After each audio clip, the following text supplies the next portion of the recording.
Star Wars The Mandalorian Season 3, Episode 3, Ending Explained. Welcome to Voice of the Fat Mantis. That was the most Star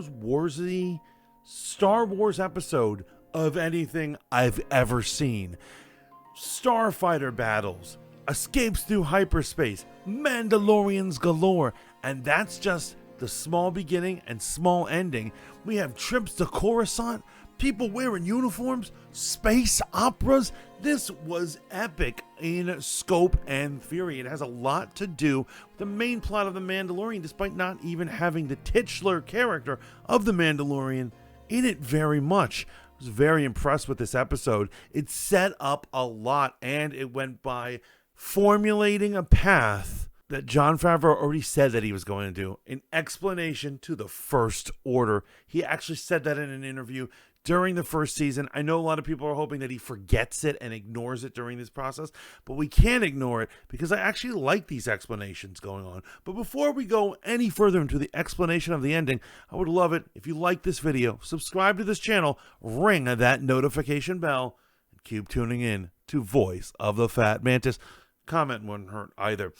Getting right into it, the episode starts off exactly where we left off on the most excellent episode of number 2, The Mines of Mandalore, where Bo-Katan and the Mandalorian have just been baptized in the waters, and at least Bo-Katan has seen a mythosaur. Mando was like semi-conscious, so I guess he feels he dreamt it or whatever.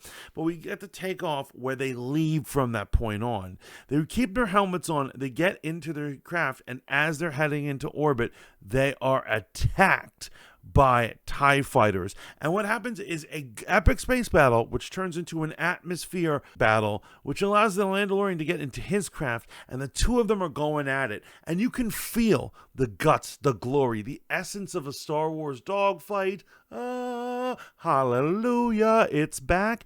And one thing I gotta note, there was sexual tension the entire way. As they worked as a group, you could feel it. I could cut it with a butter knife right in the air, man. Those two, before she inevitably betrays Din Djarin, I really want Bo-Katan and him to hook up. That needs to happen. But anyway, they are able to escape. However, it starts off with an inkling of the First Order. And why is that? They have too many ships. It's not like one warlord is in the area. It's like multiple warlords of the former empire are working together. And they just have an endless fleet of ships, reminiscent of the empire itself. Now, they're able to escape. Where they're going, we're not very sure. And then just the title frame, The Mandalorian, appears. The episode hadn't even really started. That was the cold open. Impressive Star Wars to the end. And then what we end up getting is an episode that's unlike one we've ever seen before. An episode not about Din Djarin. This is actually about the character Pershing, who's known as the evil cloning guy who worked for Moff Gideon earlier in the other seasons. He's normally in a white Imperial outfit, and he was interested in either cloning Baby Yoda or using his genes to infuse other beings with Force-like abilities. And so we get to see what his life is after imprisonment, and he's not in prison at all. What we see is the twisted, bureaucratic, idiotic attempt for the New Republic to allow Imperials to come home. This is very similar to something that happened in America in the Civil War days and other fights. For instance, after World War II, what we did with certain German people and Japanese people. What you do is you don't keep them as criminals, even if they were soldiers. You actually try to reintegrate them into society. You tell them that you forgive them, and you just make sure that they're able to get a job and stay stable. Because if they don't, well, you're going to have a rebellion on your hands. They don't want the Empire raising up again. The problem is that the New Republic, it's probably the numbers are so daunting, but the New Republic treats it as such a bureaucracy that they're not doing a good job. As you see through the droning episodes every week he has a meeting with a guidance counselor of sorts or a social worker, and it's just a drone listing off questions. Do you have resentment toward your fellow peers? Do you have resentment toward the Republic? Do you have a resentment to the people of Coruscant? And basically any Yahoo who simply goes, no, can pass this test, which is why it's not a real test. However, Pershing is a genuine human being. Now, if you remember, he was the king of cloning. Unfortunately, he's just some little lab hand as a lackey. Once again, you do amnesty for people and you try to invite them back into your society, but you can't guarantee that they're going to have a good job. And that's what it is. A brilliant scientist cloner is forced to do lab tests all day, blood tests, garbagey work that's meant for an intern or something. And you can just see it wearing and tearing on him. Now, I got to compare this episode to something we've seen in Andor. Andor kind of showed the example of a leader of a security bureau team in Solar Khan, who, when he gets a job on Coruscant, his days are drab and boring. The only problem is, in Andor, they did it much slower. This is far more effective to show a man cracking that he wants to be good and he wants to work with it, but the New Republic's new stringent rules do not allow him to be who he wants to be. Now, he meets up with a fellow Moff Gideon officer by the name of Elia Kane. And she actually becomes a very dear friend to him. There's moments of just pure authenticity that you don't see very often. It was actually really heartwarming, particularly the parts when they're in the carnival on Coruscant. And once again, I got to say, these images of Coruscant and them walking around Coruscant, them taking taxis in Coruscant, it's really just reminds me of the Clone Wars, but it also just like it connects the prequels to the age we're in now. Something that the sequel trilogy failed to do. She eventually convinces him in a sweet, loving kind of way, like more of the concern of a good friend, that he can have everything he wants if they simply go to an Imperial Star Destroyer that's meant for the junk heaps, and he can raid a lab so that he can continue his cloning, but for the betterment of humankind. He's doing this for the Republic, not for any selfish glory that he once had. After all, he was the mad scientist of mad scientists for Moff Gideon and the Imperial Remnant, but he doesn't want rock star fame. He wants to do it for humanity. Okay, guy. And they go through it, and so here is our ending. As it comes to an end, they get caught while they're doing this red-handed, and what it turns out is that Elia Kane is none other than a double agent. She is actually recruiting Imperials who are willing to do crimes, and really, she's a narc. She turns them in so that they can get in trouble or re-educated, as at the end, he gets hooked up to a mind flayer. She engaged in what in modern world we'll call entrapment. She wouldn't normally have done the crime if she didn't suggest it or facilitate it in the first place. But, when fighting for law and order, cops seem to, not care.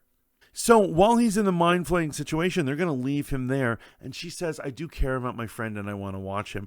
What it is this is supposed to eliminate recent memories, particularly memories of and feelings of betrayal. They want to eliminate that. But as they leave, her motives do not seem to be there for the Republic.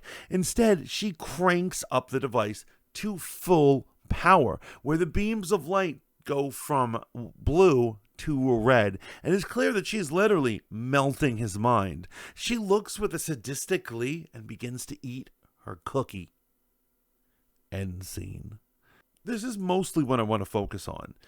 What just happened here? Well, sadistic glee, eating a cookie. This woman is not some Republic do-gooder. She's a triple agent. She's an Imperial going through the re-education system, pretending to be a narc for the Republics, but actually is still very much an Imperial, taking commands. And so I know you're wondering, why would she crank up the mind-wiping device on Pershing? Well, Pershing was the head of cloning, and they don't want that to fall into A, the hands of the Republic, or to exist at all. They want to be the only ones who have his cloning knowledge. They don't want him to help any organization ever get this cloning ability at all, particularly cloning Force users. So she decided to make sure that that information dies with him, and she has mind wiped him, melted his mind completely. Now, it's implied that obviously they don't want that information to go. We know in order to have Snoke in the future, they're going to need to do genetic manipulation and cloning, which is why there's no way his information is destroyed. Someone else has it somewhere. This isn't the first Snoke reference in the episode. As a matter of fact, earlier, did you catch it? When he was in the Coruscant cab by himself, the cabbie droid told him to go to the Sky Dome Botanical Gardens. Now, what's interesting that in a comic book prequel of the sequels, they suggest that Snoke is a gardener at that place. He's basically just a normal dude with a green thumb before he tried to become emperor of the galaxy. It's bizarre. That's bizarre. I never trust gardeners, man. They're weird. People who talk to plants and just never trust them. But the point is I don't know if Snoke is actually a living person who's already there, or that was just a reference to him to bring up in our heads. Is it just an Easter egg, or is it where the future clone of whoever Snoke is will be working there? I don't know.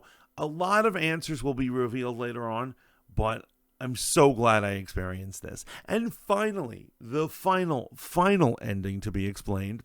We have Bo-Katan and Din Djarin coming back to his cohort of Mandalorians. They don't believe that they bathed in the waters of the mines of Mandalore. So he has to bring the water to the armorer, who, of course, proves that what they are saying is absolutely correct. She allows Din Djarin back into their cult, but then they look at Bo-Katan and they say, you can live with us as long now that you've bathed in the waters. You can keep your helmet on and you can be like us, living the old ways. Now, if you remember, she originally, in the Clone Wars, joined Death Watch because that's what she wanted. She wanted to return to the old ways. And so that's appealing on one level, but on another level, it gives her something else: companionship. She was originally living with a droid in a mansion by herself, just sad and moping and depressed, possibly looking towards self-harm. Now she has a family, a group, and since she has joined one fanatical Terry group, it is possible that she would join another. She's the type to join a cult. I know a lot of people don't want to believe that they're the type to join a cult, but Bo-Katan most definitely is. And so instead of removing her helmet, instead of flying off and saying, I'm done here, she has now been wrangled into this. And you could tell, even though she didn't have her helmet on, she was feeling the feels, that all the love that her new Mandalorian family was giving her. I could have never predicted any of this. I am loving the ride that The Mandalorian is putting me on right now. I absolutely love this episode, and I love where they're headed. The real question is, what do you think of the ending? Am I totally off the mark? Do you think that Botanical Garden reference was a Snoke reference? Please let me know down in the comments. Remember to like this video, subscribe to this channel, ring the notification bell, and of course, leave a spicy comment, because I always love arguing with Star Wars fans in my own YouTube comments. But until next time, may the Force be with you.